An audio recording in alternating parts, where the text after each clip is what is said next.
This is the day that the Lord has made.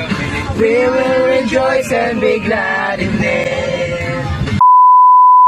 So ngayon guys, tayo ay magsisimba dahil Sunday ay For the Lord. yes, Sunday is for the Lord. Kaya Yes. ngayon sasama tayo sa ating pastor sa pag-church planting. Ready ka na ba? Ready na. Mag-fusion na tayo, fusion. 1, 2, 3. Go! Oh, yun. So ngayon guys, nandito na kami ngayon sa fiesta Yes. kung saan ang aming meeting place. Ngayon, yan. Hintayin Ano? na lang namin yung mga kasama namin. Biyahe na ba tayo? Babiyahin na tayo. Let's go! Sakay, sakay, Yung sakay. nagkabit neto dito. Ako naglagay. Uy! Yun. Sige. Iyak talaga yung high ace.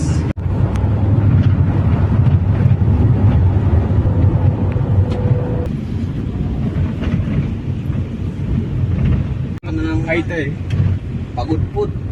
Kuya Johnny, Opo. Hello. payag ka Kuya Johnny, marunong ka mag-drum. Pero sa cellphone. Pwede. Pwede na. I-bluetooth na lang. So ngayon guys, alas 4 na. Dito na tayo sa Florida Blanca. Oh, yan. So, ngayon. Chan, gising na. Gusto nga ng chan. Uy! Hey guys, nandito na tayo ngayon. 4:15. Guys, bababa na kami dahil di na kasya yung sasakyan doon. Lalakarin na lang natin.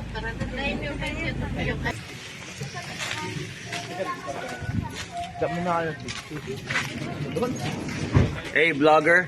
Hey vlog! Hey pastor! Hindi naman pogi. Dahil kamsiyo. Dito guys ay naisipan ko na lang na mag voice over dahil di ako makakapag-focus sa pag-video kundi mag-focus kami sa aming ministry. Dito guys nag-start na si Ate Lu para magturo ng mga bata tungkol kay Moses. Dito guys nahahalata mong talagang nakikinig na mabuti ang mga bata.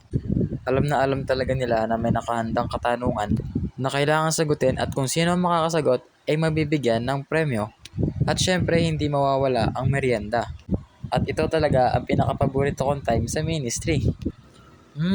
Kanyaman.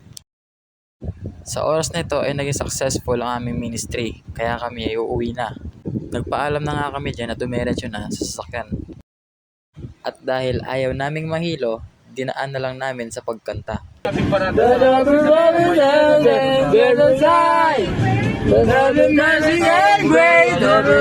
Not your favor for Jesus.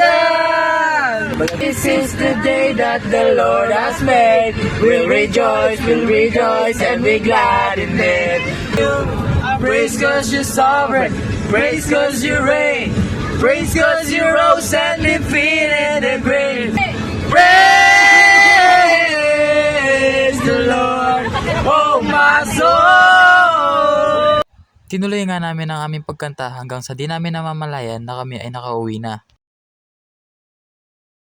Hey guys, time check. It's already 6:38 in the evening and magpapahinga na kami dahil napagod kami pero nakaka-enjoy. Kaya yun. Bye-bye, guys. Bye-bye guys.